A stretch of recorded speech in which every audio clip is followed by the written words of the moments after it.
Siyalibingelela njalo bathandekayo ngegama lenkosi kusifundo saleli iviki okungumthandazo wethu ubana uNkulunkulu asithungamele sesizwisise njengalokhu ngomoya wengcwele unguye wasithungamelayo.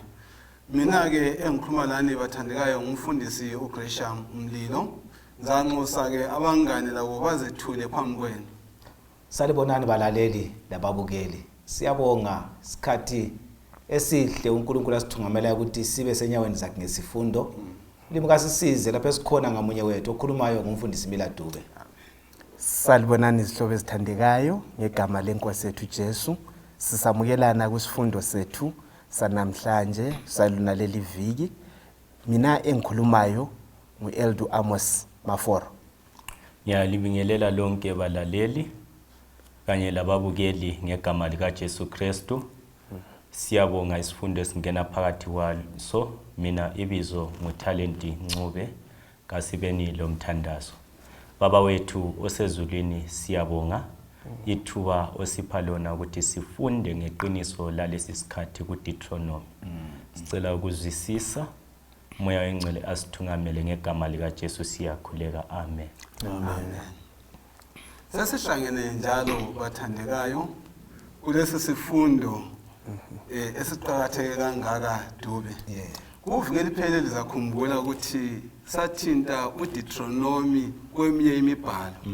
Sasikhangele kakhulu uDuteronomi kuncwadi zeTestament elidala. Ubani lobani uthini ngaye. Namhlanje ke sikhangele uDuteronomi uTestament elinjani?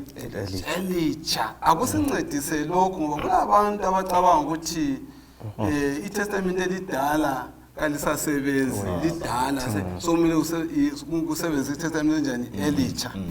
Ngizanxusa ke ukuthi okaNcube asifundele uMateyu 4 ivesi ngelika 4. Matthew 4 verse ngelika 4. Kodwa yena waphendula wathi kulotshiwe ukuthi umuntu kayikuphila ngesinkwa sodwa kodwa ngalo lonke ilizwi eliphuma emlonyeni kaNkulunkulu. Kulotshiwe ukuthi Dube umuntu akayikuphila njani ngesinkwa sodwa.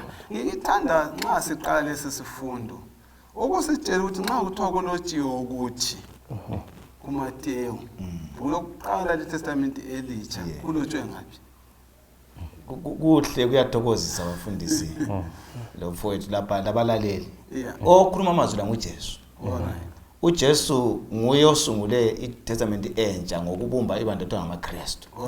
Nxa sithi kulotshiwe ufuka nje kule mbhalo eOld Testament. Imbhalo yamabhuku amahlanu akaMose. So okulotshiwe lapha khuluma khona kusembhalweni yebhuku elidala. Lalelo othe ukhuluma mfundisi wathi abanengi bathi seladlula. Umnikazi wempilo, lo mnikazi wabantu, lo mnikazi wokukholwa uthi kulotshiwe. Ngithi balaleli lathi lokho kulotshiwe okwakulotshizwe namhla kuyaphila. Kwakulotshwe ebhukwini likaDuteronomi, ibhuku likaGenesis, nakubo mahubo konke lokho kusebenza ukuqondisa umuntu ekukholweni. Endleni yalabo babesiya babevela eAmos. Kuthiwa bachasisela isukela kuMose labaprofeti konke okulotshwe ngaye njalo ukuthi besethi kulotshiwe. Sisithola amaqiniso bani ngemibhalo yesikhathi sabo? Kusincedisa njani thina esiphila kulesi sikhathi na? Akuvumi vele ukuthi kube le New Testament kunyela Old Testament. Konke okwenzakalayo ku-Old Testament siyabona kugcwaliseka futhi ku-New Testament. Abapostoli kunye loJesu ngabe bekhuluma ngemibhalo, imibhalo ababekhuluma ngayo kwakuyi-Old, ikakhulu amabhuku amahlanu akuqala. So uJesu esevukile akazange afune ukubatshela inganekwane, wafuna ukuba khomba embhalweni ukuthi kanti kalazi yini ukuthi konke lokho sokwenzakile kwakulotshiwe ukuthi kuzakwenzakala. Wasukela kumabhuku la amahlanu wabatshela ngabaprofeti, wabatshela ngemibhalo yonke. So lakithi okusiqinisa ukungasiphilisa sihlobo esithandekayo yikuthi sibuyele emibhalweni. Ingxoxo yethu yonke ibe ngeyokuthi kulotshiwe ukuthi kuzasisiza iloba lokumelana lesithi. Kanti vele iBhayibheli laleso sikhathi laliliphi nxa wayesithi kulotshiwe wayesitsho ukuthi kulotshwe ngaphi na umaforo usechilo ukuthi uDube usho kuverse ngamabhuku amahlanu ngithi ulokuthini kule ndaba. Yes, ungakhangela amazwi akhulunywa kuJesu lapha kuMatthew chapter 4.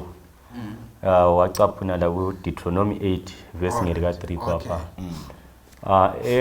Okundithathekise kakhulu. Yeah. Yikuthi uJesu yena ngokwakhe wakubona ukuthi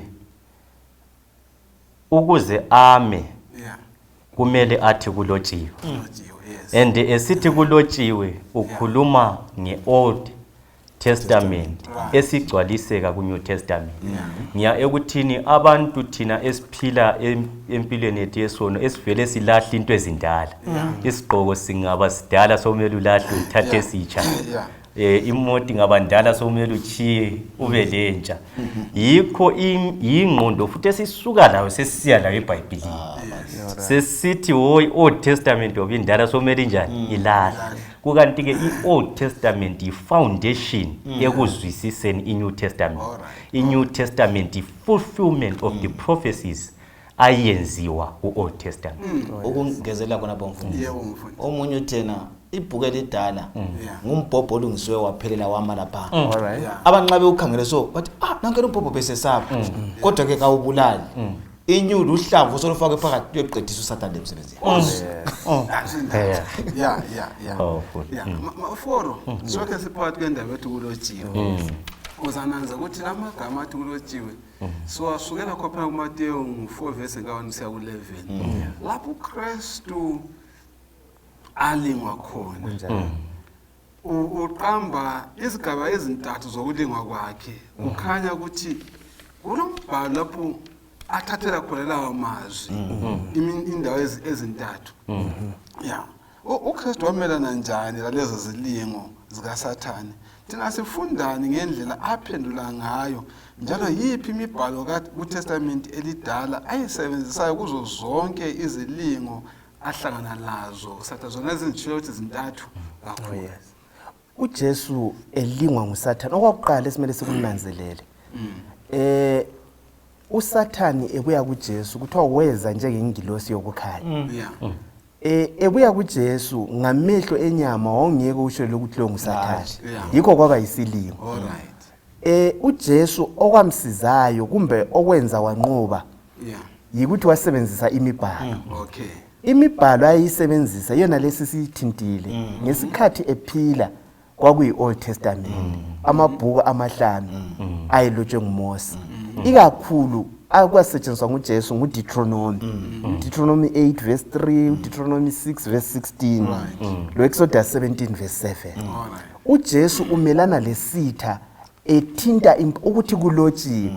Ekukhulumeni ngendaba elotshiwe yikho abamba khona ukuthi hayi nxa kade kuyingilosi evela kuBaba yayingeke yakhuluma ngalindlela, yayingasoke ikhulume ilokuthandabuza ukuthi uma ubungumntaka kaNkulunkulu uzaziphosa, uba ungumntaka kaNkulunkulu ungaguqula amatshela abe yisiko. So khona ngokusebenzisa imbhalo njengesizukulwane sakhathesi uzasisiza ukubana simelane sinqobe isitha. Ngaphandle kwalokho emakhanda ethu vele akulalutho. Ngezake wamelana lesitha sidala kakhulu, kodwa iBhayibheli ilizwi likaNkulunkulu lidala kakhulu kulesitha, yilo kuphela elinganqoba isitha. Kakanqobi indlela uKristu aphendula ngayo njalo kumaforo somzwile. Kusifundisani ngokweyama ezwini lenkosi, kusiza njani uma singena lathi kwezethu izilingo na? Indlela uJesu aphendula ngayo iveza ukuthi ekhanda kwakulolutho, and ulutho lwalukhona ngimbhalo. Engingakutsho namhlanje njoba siseqinisweni lalesi sikhathi kuDuteronomi, umuntu kabe lodaba, ungabi ngumuntu osendaweni elodaba kodwa ikhanda lingela daba, ngoba uzehluleka ukuma. Isikhiwa sithi an empty vessel makes a lot of noise. Ungananzelela abantu abahlaba umkhosi kakhulu yikuthi ekhanda kuyabe kungeladaba. So si encourage ukubala, readers are rulers and the leaders will always be readers. Uthi wena ababalayo baba ngamakhosi. Bayabusa. Yes. So uyakhuthaza ukuthi kasibale ini imibhalo. Ngoba kawusoze uthi dubi ukuthi kulotshiwe nongabalanga. Uzakutsho kanjani kulotshiwe ngabalanga? Kule verse esithi ephezulu lapha uHebrews 4 verse 12. Uthi ilizwi lakho baba liyaphila lingamandla. Yes. Njengomhletho koza nxasonke. Nxa uJesu sithi kulotshiwe wayephethe isikhali. Yes. MaKristu nxa sizanqoba. Yeah. Umumo esidlula kuwe COVID nxa siloku ukhulu siyaphezulu. Lesidingo ezizayo. Siyathi kwalotshwa ukuzala emkhuhlane sesabani. So nxa ungathi kulotshiwe uqeda amandla uSathane ngoba ilizwi likaMlimo liyagwaza.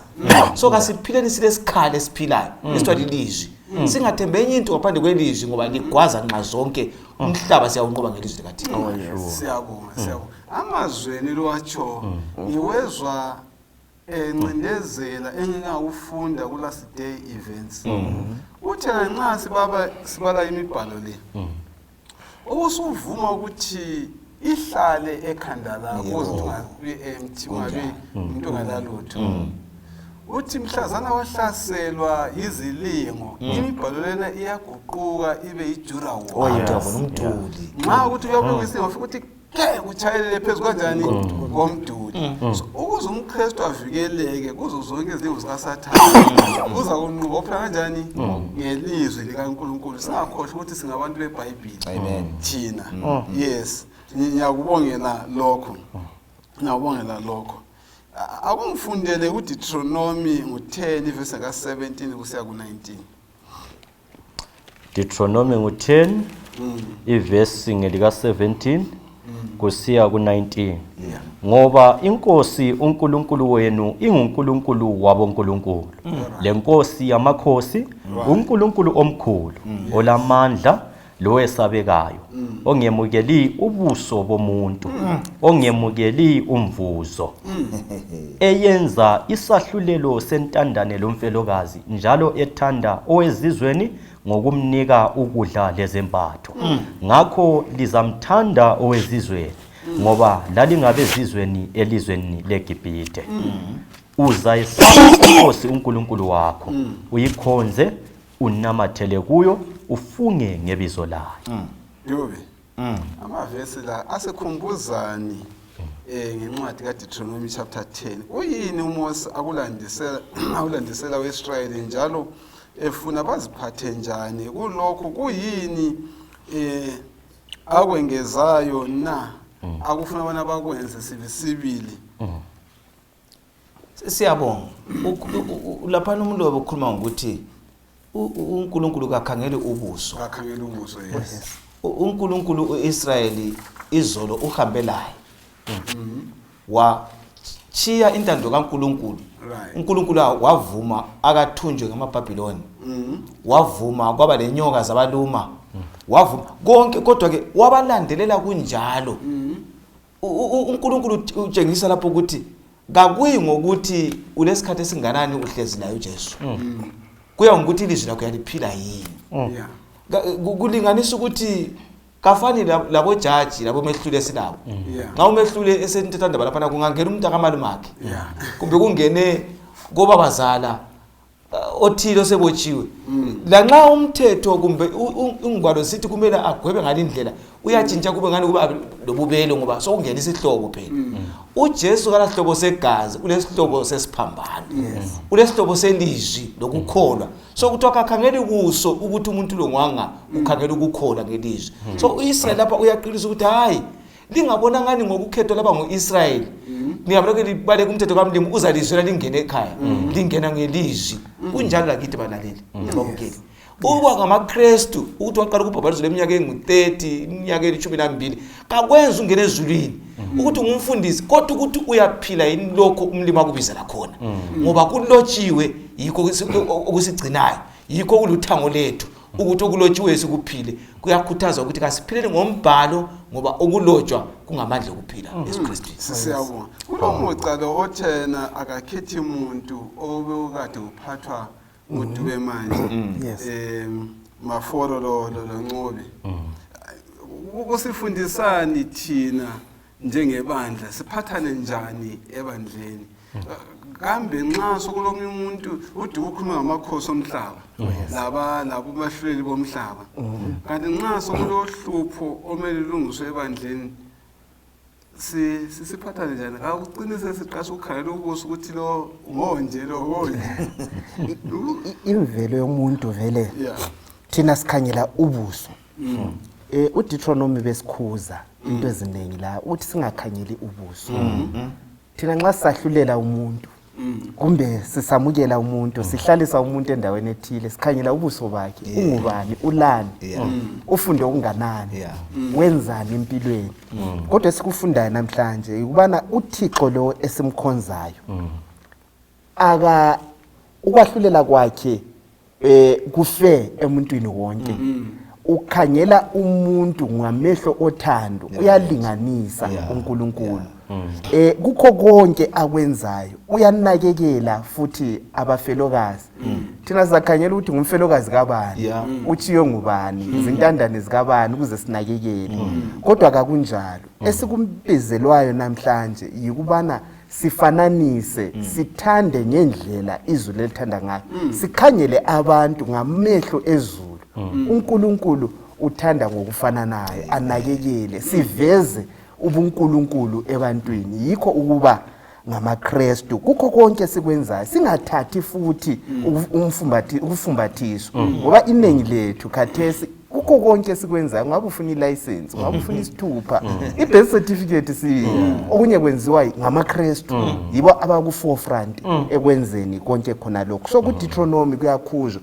ukuthole futhi la kuNew Testament la kusizukulwane sanamhlanje kukhuzwa ukuthi singakwenzi ngaye naliyandle ngoba sikuKristu singakhethi njengoJehova njani ongakhethi ukuthini uNkulunkulu kayamukeli kubribe kayamukeli bribe yikho lanxa sikhipha okwechumi kasikhiphi okwechumi ukuze sibusise kodwa sikhipha okwechumi ngoba usibusisile so akulo osalele sizathu sokuthi kangikhipha okwechumi so ngenxa yokuthi thina sesajayela ukubribe lokubribwa sesifuna umlimo ukumbribe ukuthi simmanipulate simfake aqwane lokho zenini ezandleni zethu lapha kukhitshwa yona le ingqondo eyokuthi echurch nxa ungumntaka kaNkulunkulu uzwisisa icebo losindiso ungasebenzisi uNkulunkulu abe yithulu yokuhlukuluza abanye abantu kasikhangeleleni ngelihlo eli1 uThixo uthando lwakhe luvezwe kithi ake sibone inkomo elikhulumayo yonke ukuthi kuTestament elidala siyaveza bona uNkulunkulu kanjani akakhethi umuntu jazi sithi thina incwadi yethu uDuteronomi kuTestament Elitsha sifumana inkulumo bani kuTestament Elitsha asike sikhangele inkomo zikaPeter loStephen sikhangela imisebenzi yabaPostoli ngo10 verse 34 nxa ungayibala ngokuphangisa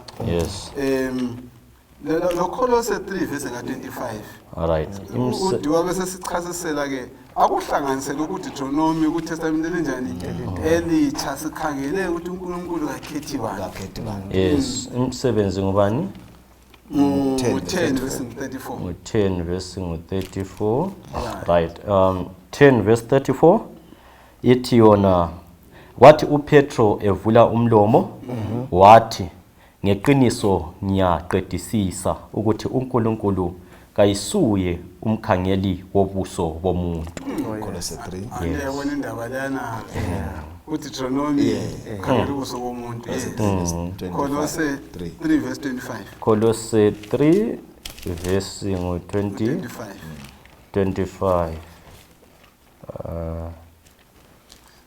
right Kolose 3 verse 25 ithi yona kodwa owenza okubi uzazemukelela okubi akwenzileyo njalo kakukho ukubandlulula umuntu kuyabuyela khona uDuteronomi akukhulumileyo babhala bakuNew Testament la babhala amazwi kaDuteronomi baveza ukuthi iBhayibheli elayizolo yanamhla nguJesu ofana naye. Yikho ethi kuHebrew uNkulunkulu izolo namhla lakusasa. So ingqondo yokuthi iBhayibheli edala lisasebenza ife khona. Ngoba amazwi la uJesu ubanika ukuthi bhalani liphinde ngakunika abayizolo ukuthi yimi uJesu ofana naye. uNkulunkulu bathandekayo kabandlululi. Hayi icina lapha ithona owonayo uzathola umvuzo wokona.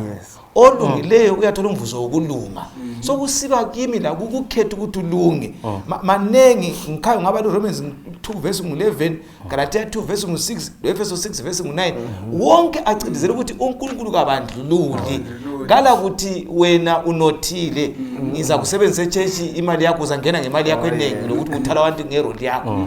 Wena ngowe owakhi icheche nje ungakhi ichechi ubusudelela umthetho kaNkulunkulu uzakha abasindiswe wena usala. Ngokuthixo uthena owonayo uthola umvuzo olungile uthola umvuzo. Mina ngilomthandazo ukuthi balaleli ababukeli kasifundele ukuthi kuNkulunkulu kuyalingana.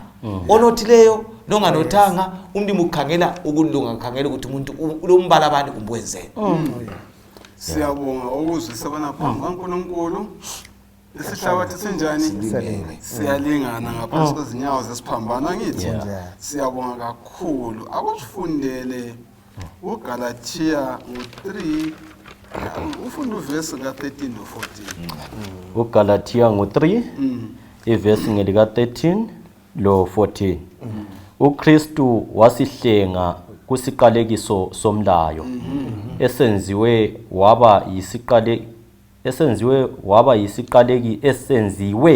waba yisiqalekiso esikhundleni sethu.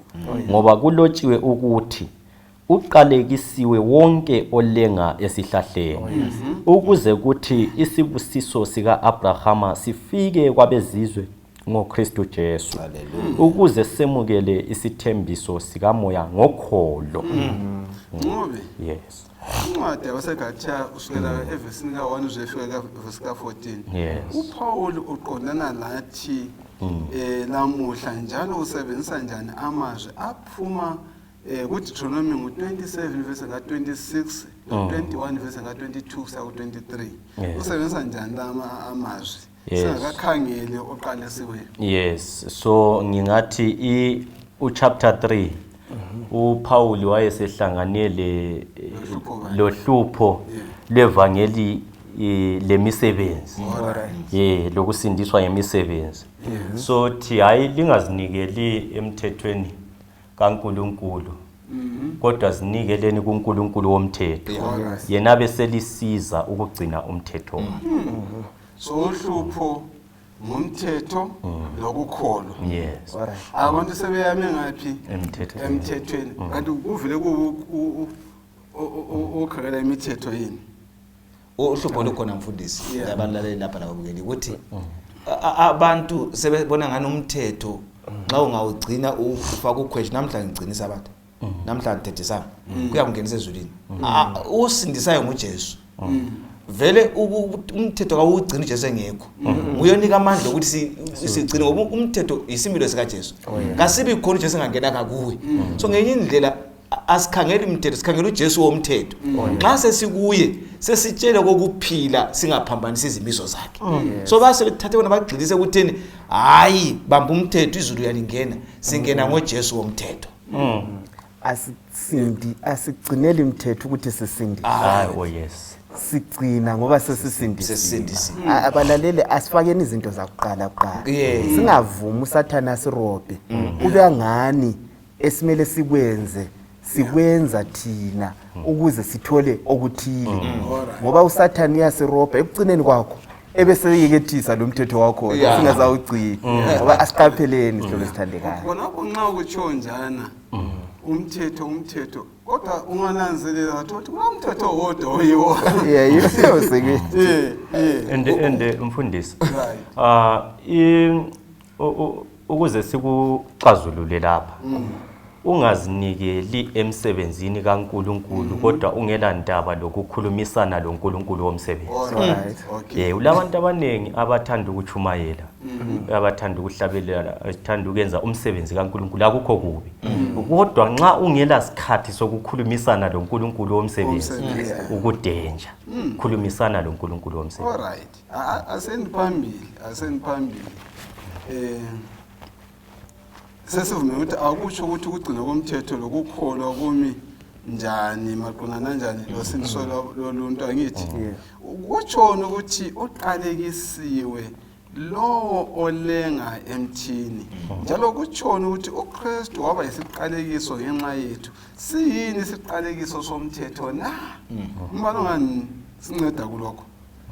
Mhlawumbe singafunda uGalatia 3 simphinde njalo verse 13 to 14 uDuwe sephendula ke lindaba. uGalatia 3 verse 13 to 14 uKristu wasihlenga kusiqalekiso somlayo esenziwe waba yisiqalekiso esikhundleni sethu ngoba kulotshiwe ukuthi uqalekisiwe wonke olenga esihlahleni ukuze kuthi isibusiso sika Abrahama sifike kwabezizwe ngoKristu Jesu ukuze semukele isithembiso sika moya ngokholo.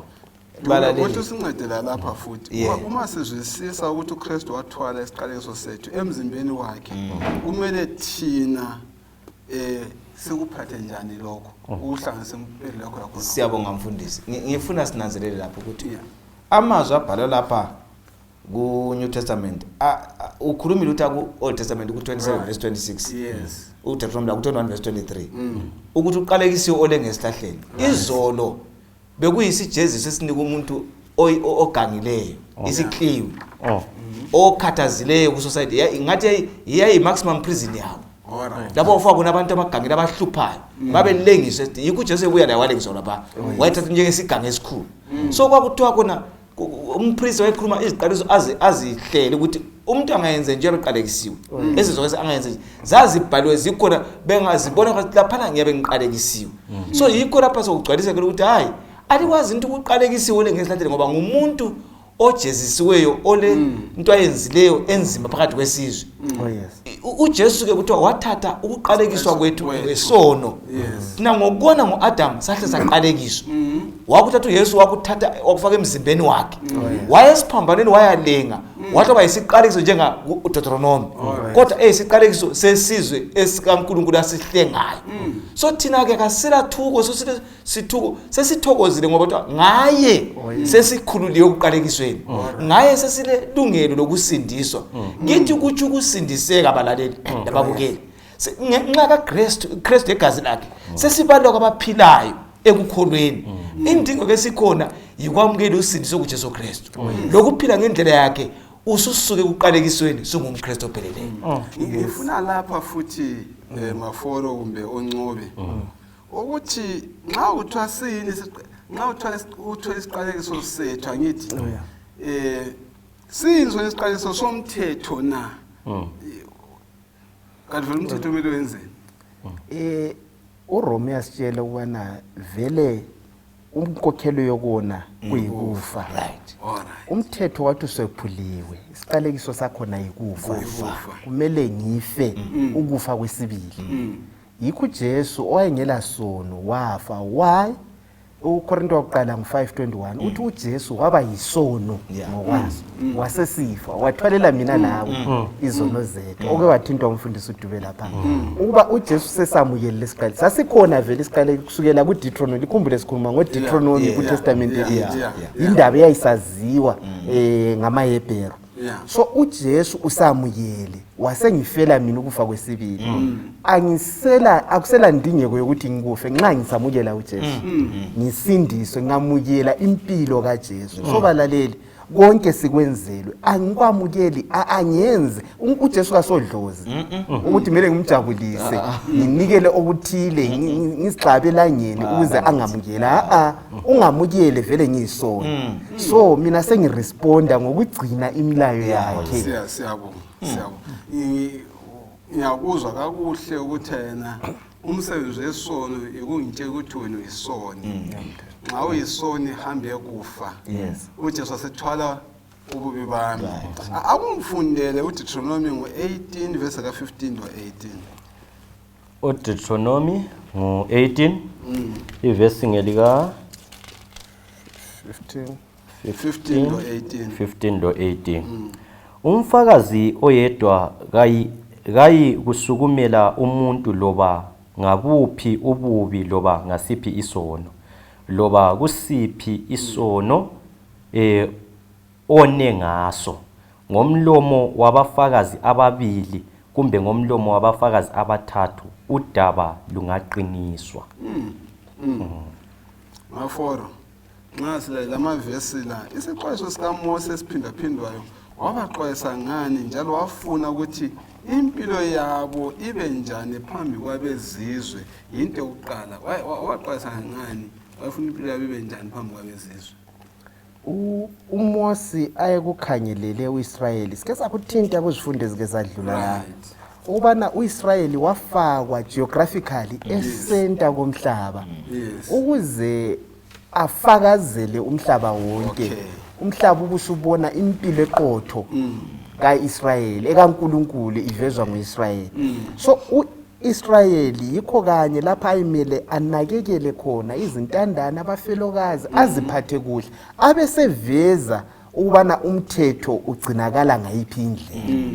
Umhlaba wonke ubusukopa yikho ku-Acts chapter 2 uzathola ukuthi umhlaba wonke wawukhona lapha izizwe zonke ezitshiyeneyo bezobona ukuthi kanti kukhonzwa njani. Induna yomtopiya yayivela khonza kodwa ingazwisisi. So uIsrayeli wayemele alethele umhlaba wonke ukubana uzwisise ukuthi siKristu kumbe ukukhonza uNkulunkulu kuyini. Siyabonga incwadi kaDuteronomi 18 verse 15 to 17 uthini kuMose lapho uba usuqathanisa lencwadi yemsebenzi 3 verse 22 lo 7 verse 37 njalo uPeter noStephen bayisebenzisa njani incwadi kaDuteronomi 18 verse 18. Umsebenzi 3 ivesi lingeka 22 ithi ngoba umuntu wayeleminyaka sembala u4 3 ivesi ngeka 22 ngoba uMoses wathi kubo baba inkosi uNkulunkulu wenu izalivusela umprofeti kubazalwane benu onjengami yena lizamlalela kukho konke azakukhuluma kiyo. Utshoni ngelokho bathandekayo. Ngabalo lo 7 verse 37. 7 verse 37 umsebenzi ithi yona nguye lo uMoses owathi kubantwana bako-Israyeli inkosi uNkulunkulu wenu uzalivusela umprofeti kubazalwane benu onjengami lizamuzwa yena. Wayesitshoni ngalamazwi. Amazwi la ukhuluma ngoJesu. uJesu uzalwa phakathi kwabakibo. Wathi esaphila lapha nengayisima wathi lina ngabododana abafowethu uma sesintando kababa. So uJesu uMose impilo yakhe kuDuteronomi yayingumdlalo owawudlala impilo kaJesu ozabuya. So ngenye indlela uvela ukuthi iOld Testament ayisebenzi ibhuku elidala ikwehluleke ngoba uMose wayethi uthi hambe kwendlala indlela enzayiphila Mose. Wena ugaxe ibhathi lami nxa uphila nje uphila impilo yami engizayiphila mina ibambeke ngiyebafele eCalvary. So kuqakathekile sikwazi ukuthi lapha kuthiwa kona ngizavusa umprofeti onjengayi phakathi kwenu. uJesu kazange avuswe kwezinye izizwe wavuswa ko-Israyeli. Wabuya wazalwa phakathi kwabo wakhula wadla bambone senza konke waseveza ubuprofeti ukuthi bonke uprofeti beOld Testament babulingisa yena umprofeti omkhulu ozohlengisa umhlaba wonke ngegazi lakhe. Indlela siyavumelana ukuthi uJesu isiqoqela sendawo lapho kulendawo. Siyabonga. Indikimba yonke konke. Akula kukholwa, akula vangeli, akula lizwi kungala Jesu. Ngo-Israyeli mfundisi uMose wayeqakatheke kakhulu. So nxa ithina la kuDuteronomi 18 kuza kuvuswa umprofeti onjengami. uMose wayengumeli futhi. uJesu nguye yedwa ongumprofeti abe ngumeli. So indaba leyi ku-Acts 7:37 lo Acts 2:3:22 uStefano lo Paul lo Petro babekhuza bebatshela amaHebheru ukuthi hayi nguye nalo elambethelayo umprofeti wakuthiwa uzakuza ngendlela enje eyisenziwa nguMose ngoba uMose babemzwisisa bemhlonipha so ebalethela ongcono kulo Mose. Alright. Okay. Ukwatsho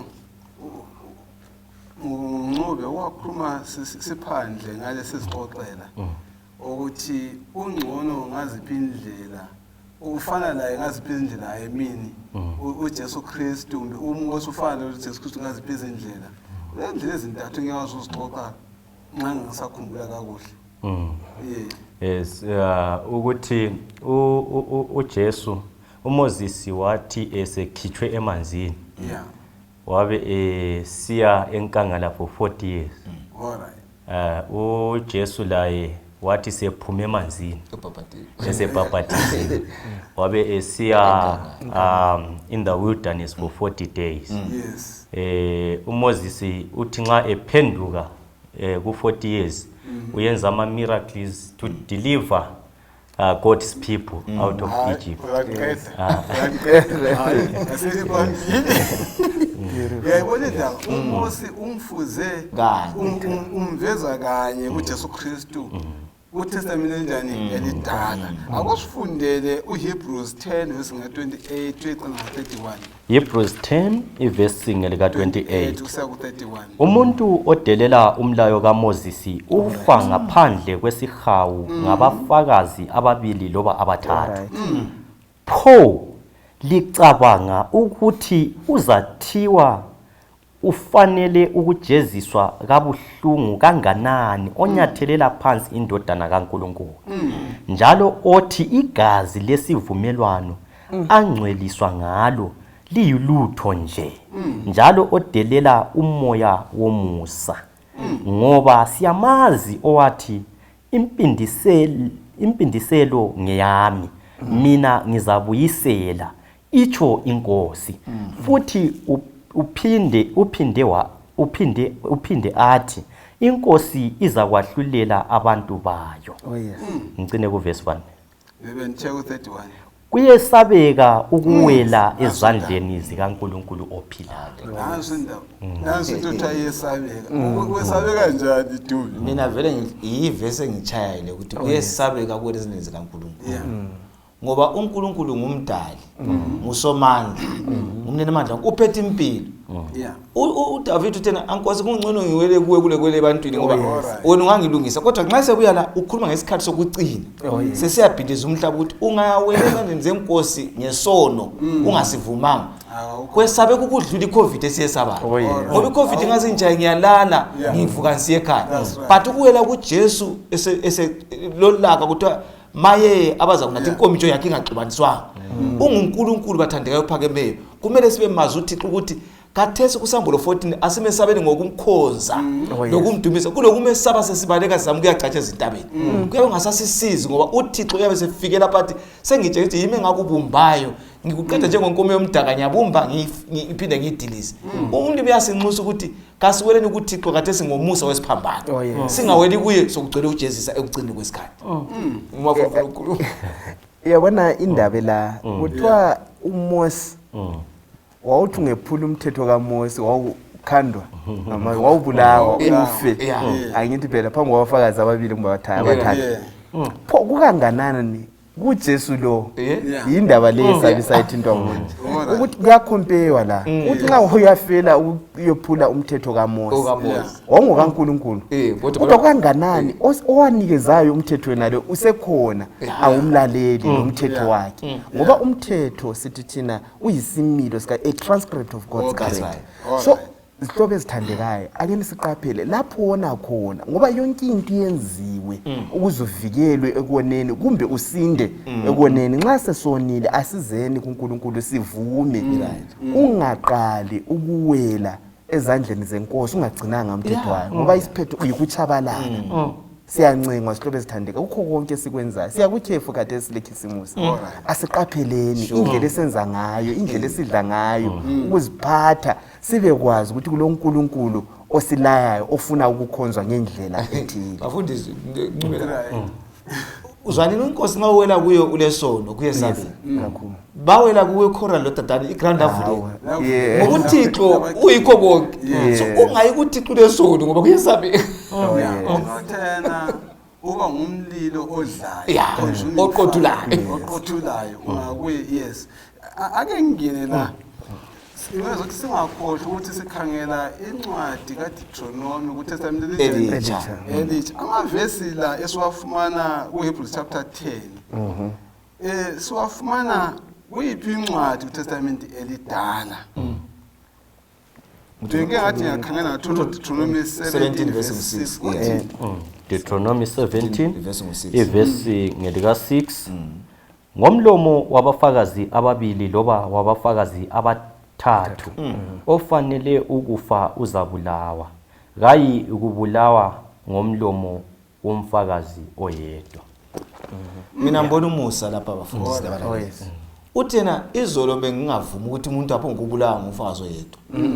Nikani isikhathi ukuthi kubonakala ukuthi wenzile yini. Yes. Kade usuthi xolo umusa esiphanga wozani kimi.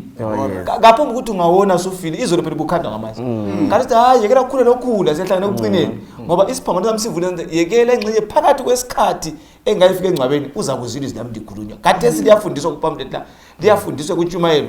iRadio yakhuluma noma isikhathi sokulunga ibufakazi ukuthi hayi intana mibuya ngapha uchiye lokho ngoba ekucineni kulesigwebo umndimi ngasize sifunda ukuthi uNkulunkulu usibekezelele ubana siguquke siye ekhaya.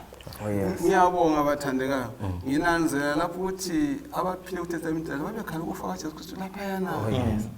Thina sesikhangele ngale sesibone konke okukhulunywa kulangozi bani bathandekayo ngalawo abalokukhanya okunengi kodwa baqhubeke kukho bese liphela masinyane ukuthi inkosi zakwahlela abantu bayo uDuteronomy 32 verse 36 liyiphi ithemba lethu lona lodwa kulabo kulokho kwahlulela na umuntu lokukhanya okunengi ukwahlulelwa kwakhe isijeziso sakhe sikhulu thina sesambulelwe isihlobo esithandekayo ngolunye usuku uJesu uthi yena isizukulwane sika Jona baza kuvuka bamelane lesizukulwane lesi esikaLothi eseSodom leGomora bethi hayi nxa ungasajezisanga laba bantu balicala thina sasingama saints kulalokho esesikwenza so isihlobo esithandekayo thina sambulelwe silamaqiniso amanengi sonke iChristendom yonke silamaqiniso asila sizathu sokungalaleli lokuphenduka kuNkulunkulu endulo kuOld Testament kwakulomusa lakhathesi umusa lokukhona ophindiweyo. Siyabonga kakhulu uNkulunkulu lomusa uDavid wona wafeba wabulala umndeni wamxolele kodwa abantu bakhe basebelandela abakukhuzwe ubona kuyise abaxolelwa ungathi ngizakwenza umlimo lomusa thina silesibonelo uJesu ufile wasinika imbali abaphambi kwethu singawoni ngamabomo ngoba kusela kusindiswa komuntu ona ngamabomo.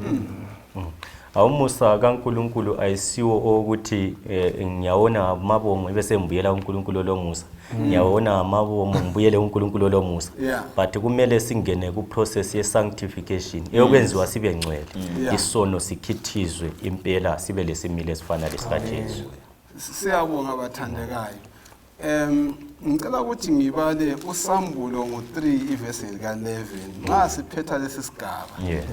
uSambulo 3 ivesi lika11 uthi yena bheka kanjani ngiyeza masinyane bambisisa lokho onakho ukuze ungabikho umuntu okwamuka umqhele wakho. Bathandekayo uJehova uJesu yeza masinyane imiqhele yethu isiready bana siyamkele oba lokukhwela umfowethu oba lokukhwela dadewethu ulandele izezo zikaNkulunkulu ukuze ufumane umqhele wakho otherwise ungabhubha uchiyane kanjani lomqhele wakho. Ukhonole last word wethu ethi mfuna ukukhupha igama elilodwa abe sesikhulekela amaforo. Isihlobo esithandekayo uJesu wasendulo nguye uJesu wanamhlanje. Umusa obukhona endulo yiwo umusa olokhu khona manje akatshintshi. uJehova yesabeka asimkhonzeni asimlaleleni kulokho abesixwayisa khona asitshela khona uJehova uluthando asibeni lomthandazo. Babo sezulwini siyabonga ithuba osinikeze lona sifunda ngeTestament ngoDuteronomi kuTestament Elitsha. Sesibonile ukuthi izwi lakho liyafana ngoba wena awuguquki. Esikucelayo ukuthi kasikuphile. Qiniso lalesi sikhathi esilithola kulolu gwalo kasiliphile. Sikhuziwe. Sicela ubana sikuphile lokho esikukhuziweyo. Ngumthandazo wethu okukholwa egameni likaJesu Kristu yakhuleka. Amen. Amen.